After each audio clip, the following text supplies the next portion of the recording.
Hang on, Mr. Douglas. Yeah. Bonjour, bonjour, gens de pouvoir. Hello there, power people.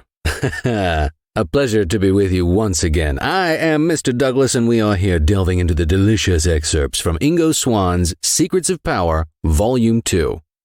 Today our episode enjoys tasty treats from the buffet table of chapters 22 through 26. Let's pick up our plate and fill up on some more Ingo Swann wisdom. Tasty. To pick up from our last episode, Ingo has introduced us to receptor systems, built to pick up and send out information at levels, if left unactivated, do not usually pass through to conscious awareness. However, we all come pre-baked with these receptor systems. It is a simple, if not easy at first, matter of nurturing them to unfold from within and rise to our everyday awareness levels.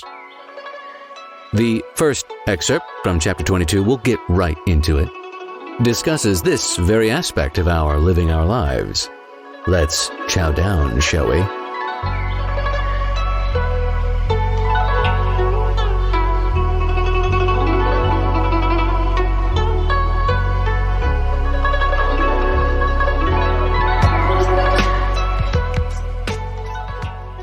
Each, therefore, has an enormous range of information receptors that are innately present in the same way that the skeleton, muscles, organs, and neural systems are present. Thus, because of the discoveries regarding receptors, it is possible to conceptualize each individual not only as a physical body, but also as a very elaborate array of information-sensing systems living amid a universe of information in the form of waves, signals, energies, and impulses. Something like this has in fact been understood here and there in the past and in various ways. For example, it has long been understood that some life forms simply respond to their environments. Other life forms, however, intervene in their environments and do so via a lesser or greater modicum of that factor called intelligence.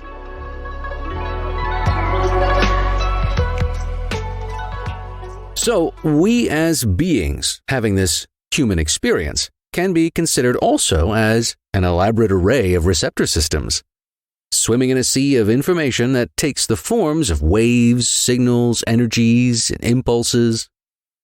How some life forms make use of these receptor systems to intervene into their environments, make fire, do cave paintings, create tools, toilets that wash your bum without you having to use toilet paper.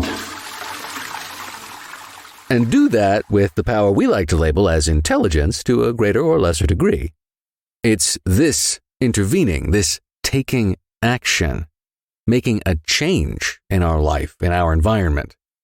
That is a very particular power we have during this human experience. Perhaps we don't know how valuable and how moving, how powerful that power is. I'm currently going back over Bob Frizzle's work.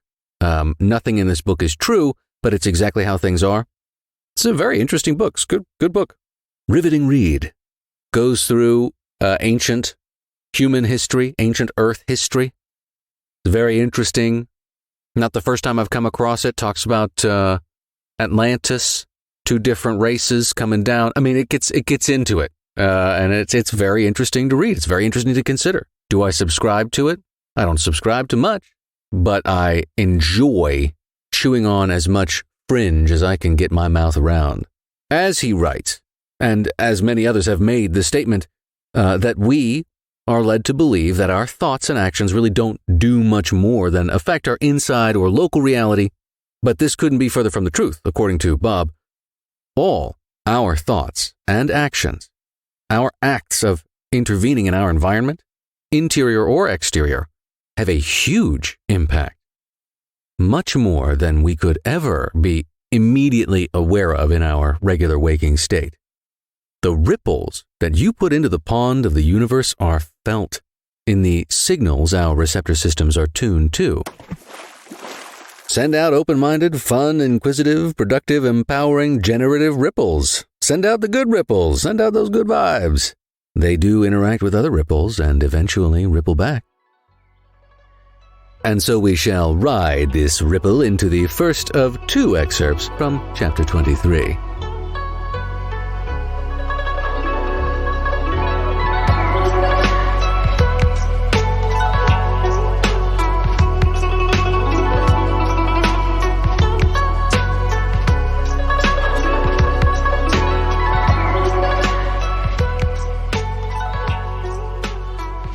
Indeed, impulse equals electrical magnetic power, which in turn equates to meaning, information, and which in turn again equates to some quantum of power and empowerment.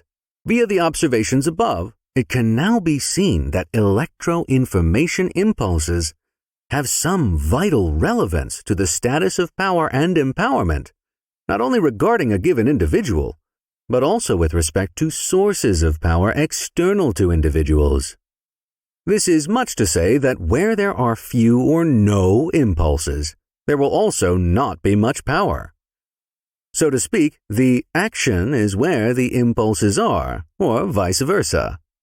The foregoing discussions clearly imply that the individual, in addition to viewing self as a physical body with mental equipment, also needs to view self as composed of equipment that deals in and with electromagnetic impulses.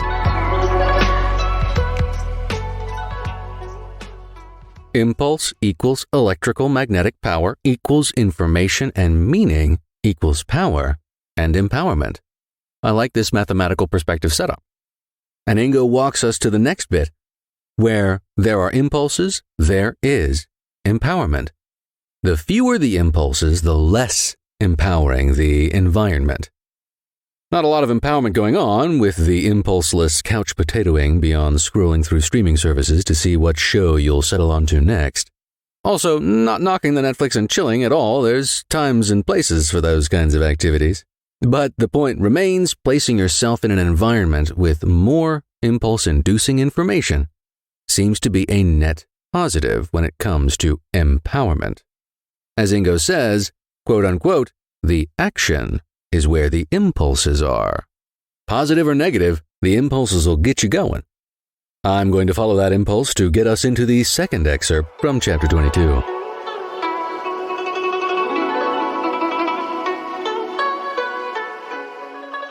But it can be roughly stated that information begins with impulses, or at least with some energetic factors that stimulate various kinds of receptors. It can also be stipulated that information impulses must somewhere and somehow be sensed, felt, within receptor sensing systems. If they are, then, although information may exist and be available, it will not enter into impulse receptor system networks, or for that matter, into mind intelligence awareness systems. It can easily be seen that information and empowerment have something to do with each other.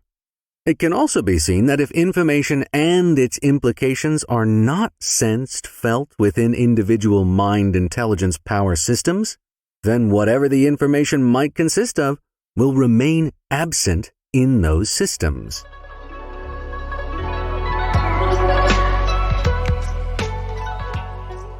All right, following impulses, information begins with impulses.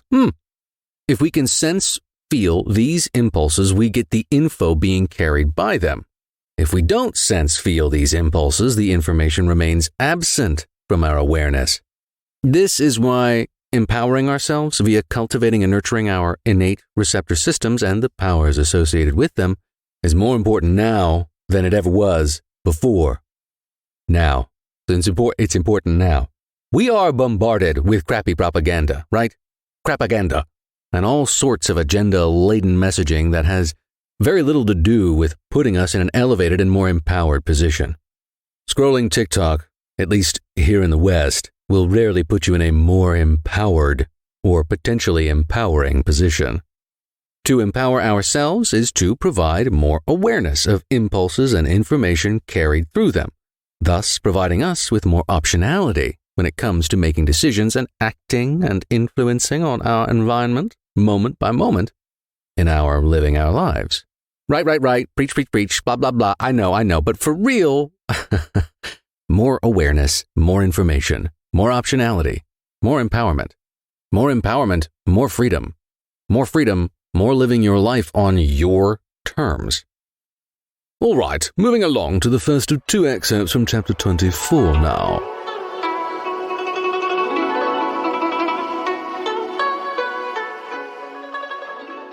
As it must be then, the adding of information to reality boxes equates to various kinds of empowerment, or at least begins the reverse of depowerment. For it is the conscious addition of information that can permit increased integration of larger amounts of information derived from the receptor sensing levels.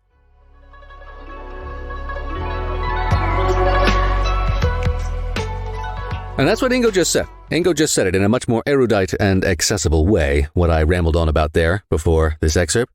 No need to take a hammer to this info. We get it, Mr. Douglas, we get it. On to excerpt 2 from chapter 24.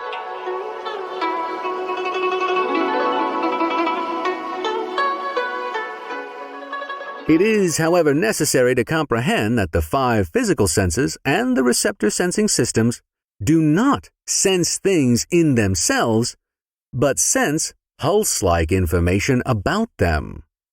Once sensed, this pulse-like information is forwarded into other mind systems that integrate it with memory, experience, understanding, and with whatever knowledge has accumulated. Whether or not the integrations enter into the so-called conscious part of the mind is another matter. The reason is that if the integrated information is to enter into the conscious part, it also has to enter into the reality boxes that characterize that part. The chief characteristic of reality boxes is that they are structured upon specific and often quite limited frames of reference, and this condition might limit cognitive awareness at the conscious level. Even so, it must be stipulated that receptor information is entering the systems of the human organism. If it is not being accepted into the conscious part of mind, it is anyway being fed into other non-conscious parts of it, where it can merge with subconscious activity. After this, the receptor information can spontaneously emerge, for example, via dream states, intuition states, gut feelings, foreseeing phenomena, and also affect emotional and empathic levels.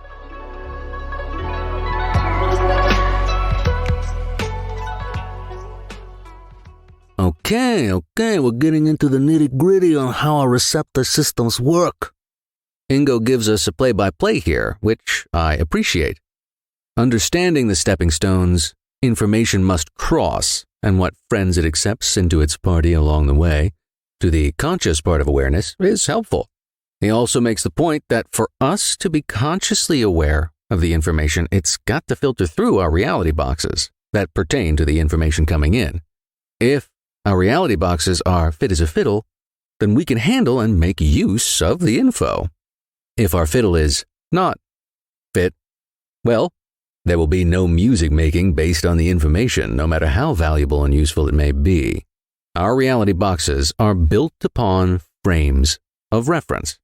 More often than not, these frames of reference will limit awareness at the conscious level, unless we consciously begin to build more optimal frames of reference. But, and also, thank goodness for it, our non-conscious parts are still taking in all this information that our receptor systems are picking up. As long as our receptor systems are picking them up, they're picking them up. The info then mixes in with subconscious activity and can bubble up, as Ingo says, in dreams, gut feelings, intuitions, that spidey sense tingle we can feel, flashes of insight. So it pays to pay attention to these sensations, as they are the product of our receptor systems mixing with our subconscious to attempt to alert us in whatever way our reality boxes have deemed somewhat acceptable. Whatever cracks in between our frames of reference this information can slip through. We are fascinating beings, aren't we? It's like we are built to get information that can be of service to us even when we have systems in place to limit the awareness of that information. Whew. Okay, On to the first of 3 excerpts from Chapter 25.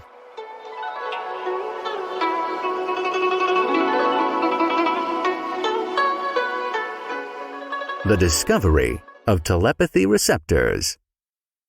Attention is now drawn to items 7, 10, and 12 that were listed in Chapter 21, and again provided below for ease of reference. 7. Skin receptors that recognize the temperament of other biological organisms. 10. Microsystem transducing of various forms of mechanical, chemical, and electromagnetic energy into meaningful nerve impulses. 12. Neurological receptors for interpreting modulated electronic information by converting it into analog signals for mental storage. While these 3 items may seem a bit technical, not to worry, because all they really mean is that the human organism possesses receptors that are clearly part of the basis for telepathic reception of raw impulse information. The direct implication is that such information is converted into meaningful nerve impulses, whether the individual is consciously aware of it or not.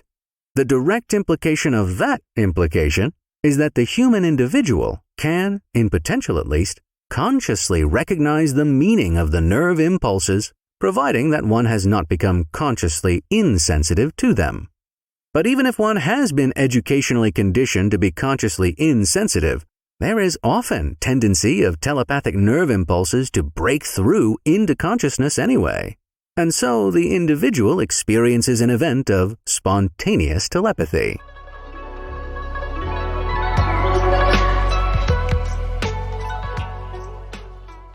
Oh yes, this one's a doozy. The receptor system basis for telepathic abilities.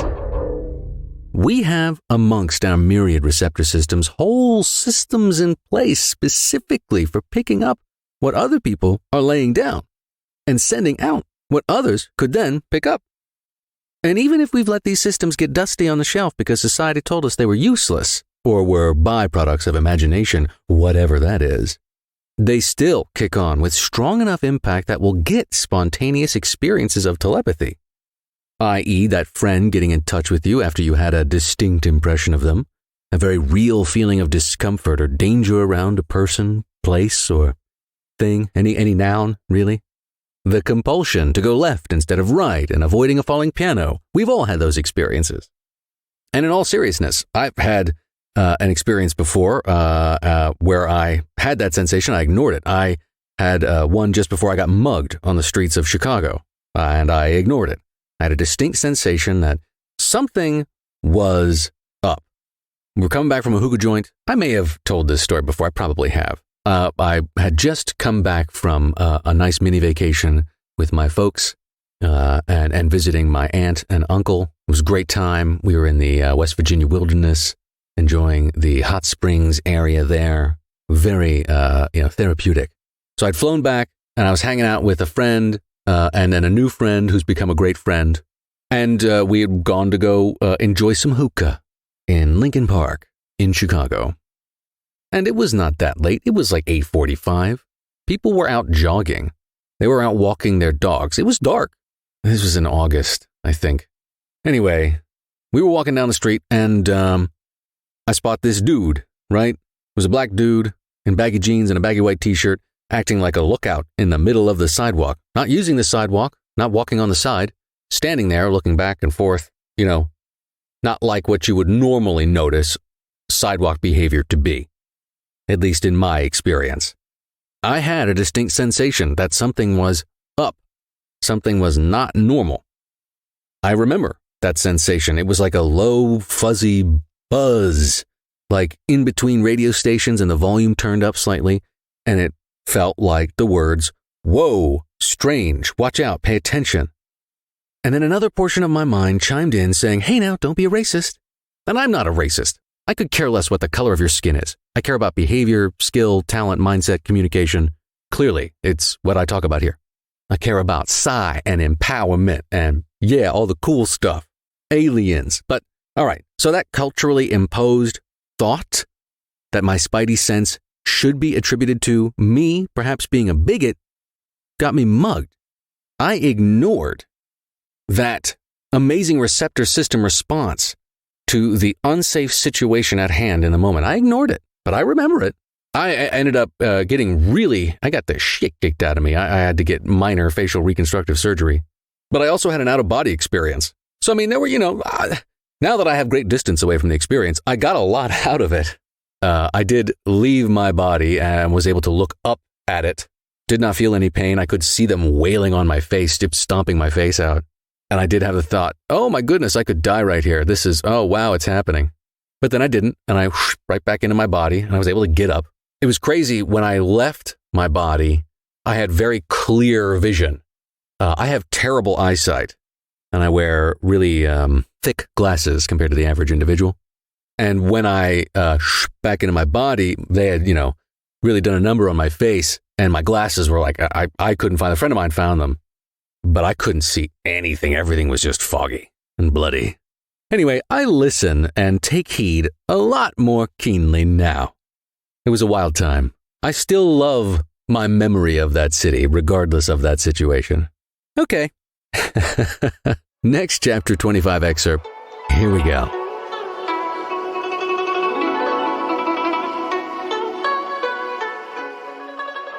There appear to be at least 5 sets of base human powers that can easily be recognized, although other individuals can probably identify additional ones.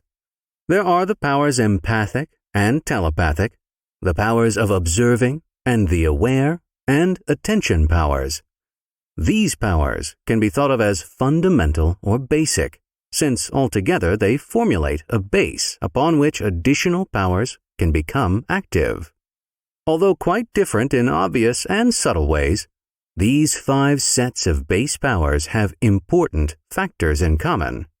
One factor in common is that if these 5 base powers are subtracted from the human organism, then the future of the remaining organism is seriously in doubt.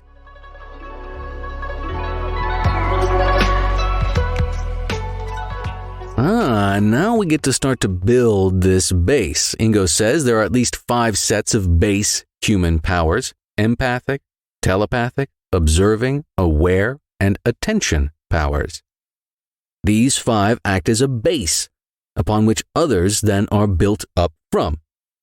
He also makes the point to say if you take any of these 5 away, it seems to endanger the organism's existence into the future. I find it interesting that psychopathy seems to include a lack of empathy, while with observation, this trait being missing becomes fairly noticeable. In the past, it would be more difficult for a psychopath to show value for the tribe, right? There are times, let's acknowledge all facets here, there are times when a lack of empathy comes in handy, like when you have to defend yourself from marauders trying to take what's yours. Take from your family, take your family. You got to show those marauders what's what. Make an example. Maybe when you need to rout them out once and for all, and perhaps extract information in what others might find extremely unpleasant ways. There is value in certain circumstances, and if the psychopath has their shit together and doesn't go nutso on their own tribe, well, okay.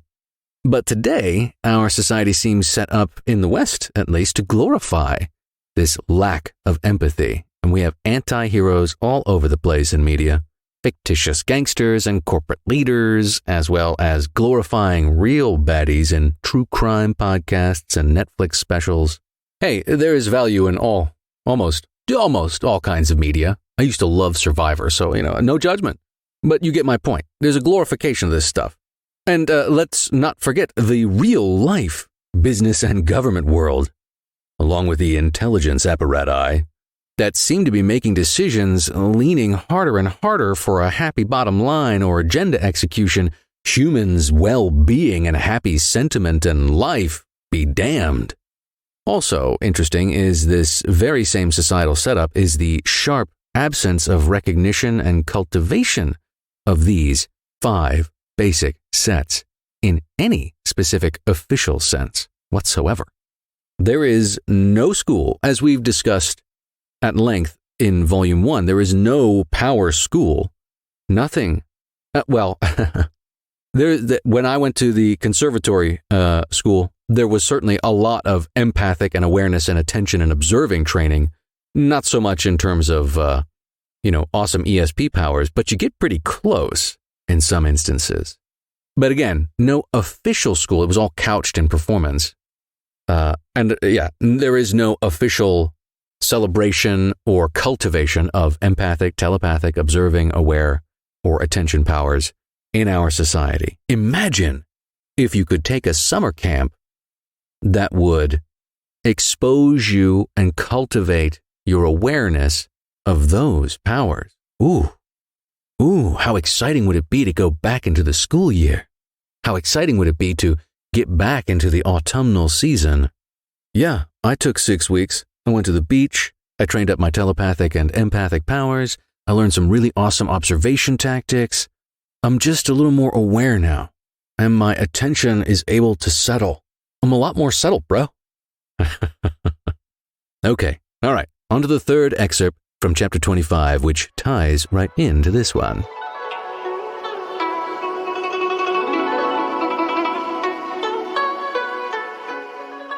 Thus, these 5 powers have long been considered as invasive by those informed enough to recognize them as such, especially invasive with respect to maintenance of power and to power games. And so any trend toward enlightenment about the 5 powers can be met with vivid outrage within this or that power structure. And such has been the clear-cut case in our recent modernist times with respect to the base powers of telepathy. Those powers, known absolutely to exist, have been considered an appropriate topic for parapsychology research, but only by parapsychologists. Otherwise, and for obvious reasons, such research has not achieved support of any power structure anywhere, excepting some short-term interest on behalf of secret espionage under some kind of power structure control. The upshot of such research is that if powers of telepathy are somehow enhanced, they will be elusive of power structure control.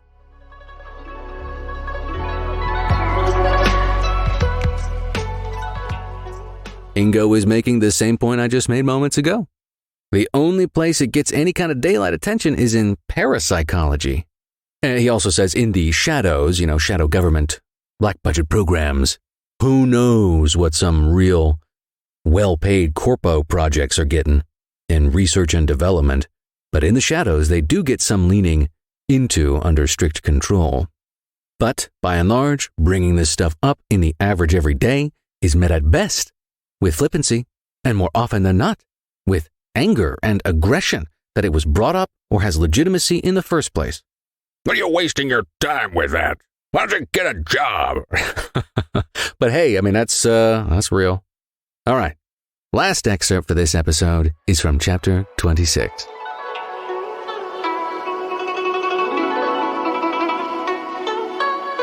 Literally speaking, things might be seen by everyone in an automatic eyeballing way. Identifying their connections requires something additional to the mere seeing. This something additional also needs to be more specializing than mere seeing. There is one conceptualizing term that fills the bill here: to observe. And so, the fact remains that seeing things and observing connections between them are 2 entirely different matters, because it is apparent that 2 different sensing systems are involved.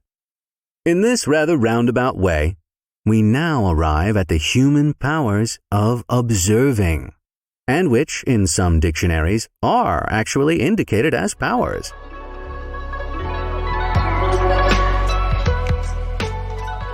Seeing things and observing the connections between them are 2 entirely different matters. 2 different sensing systems are involved. There is, in fact, a specific human power of observing. This, and I'm going to bring up my acting school again, this is one of the skills I was lucky enough to enjoy training in for the purposes of performance and character creation while I attended conservatory. As well, I mentioned briefly last episode that observing connections between things where others do not is one of the attributes of genius. And I am far from genius, I can attest to that strongly.